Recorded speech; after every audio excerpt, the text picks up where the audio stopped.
A lifeline, the discipline to continue opening. Calm but serious, let me tell you something most people won't. You don't lack potential. You don't lack intelligence. You don't even lack opportunity. What you lack is consistency under pressure. Because anyone can work hard when they feel inspired. But very few can continue when it gets boring. When it gets painful. When results don't show up. That is where perseverance begins. The lonely phase. There is a phase in life no one prepares you for. The lonely phase. The phase where you're working on yourself but nobody sees progress. You're waking up early. You're trying to improve. You're fighting your habits. But the world doesn't clap. And that silence can make you question everything. Is this worth it? Am I wasting time? Why is it taking so long? Listen carefully, growth is invisible before it becomes visible. Just because you don't see results doesn't mean nothing is happening. Seeds grow underground first. Stay planted.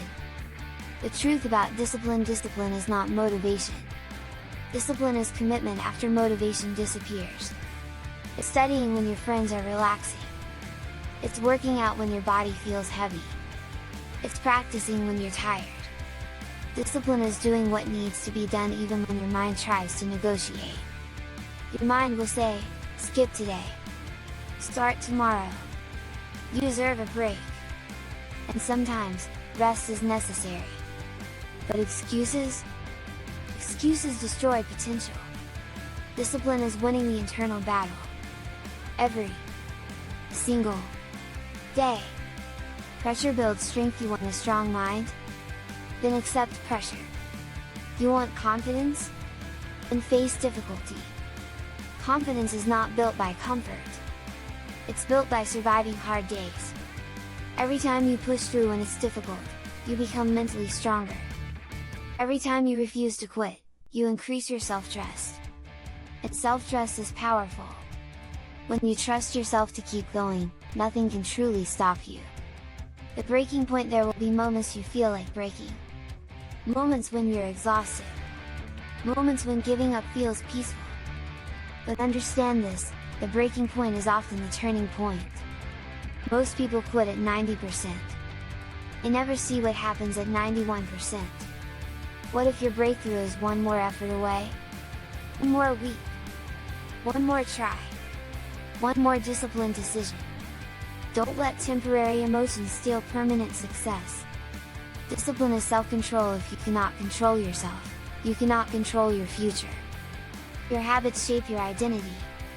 If you wake up late every day, you become someone who avoids responsibility. If you procrastinate daily, you become someone who delays success. But if you show up daily, you become dependable. If you push yourself daily, you become strong. Discipline shapes who you are becoming. Not once. Not sometimes. Daily. Nobody owes you success. The world doesn't owe you anything. Not success. Not recognition. Not opportunity. If you want it, you must earn it. And earning it requires perseverance. You must outwork your excuses. You must outlast your doubts. You must outgrow your old habits. No one is coming to push you. You must push yourself. The 1% rule. You don't need massive changes. You need small improvements. 1% better every day. That's it. Read 5 pages. Exercise 20 minutes. Practice 30 minutes. Focus 1 hour. Small actions repeated consistently create massive transformation. Perseverance, a small effort repeated daily. Discipline is consistency without applause. Your future is built today. 5 years from now, you will either thank yourself, or blame yourself. Thank yourself for staying consistent, or blame yourself for quitting too early. Your future is not created by luck. It is created by daily discipline. It is created by refusing to give up. It is created by pushing when it's uncomfortable. Every choice matters. Become relentless. Don't aim to be perfect. Aim to be relentless. Relentless people don't stop when it's hard. They adjust. They learn. They continue. They fall but they rise again. They doubt but they act anyway. They feel fear but they move forward. That's perseverance. That's power. Closing strong and impactful. One day, you will look back at this phase of your life. The struggles, the discipline, the sacrifices, and you will realize, this is where you were built. Not in comfort, not in ease, but in resistance. So when it gets hard, smile. Because that's a sign you are growing. When it gets boring, stay consistent. Because that's a sign you are building discipline. And when you feel like quitting, remember, you didn't come this far to stop now. Take a deep breath. Straighten your back. And continue. Your success is not for the weak. And you are not weak.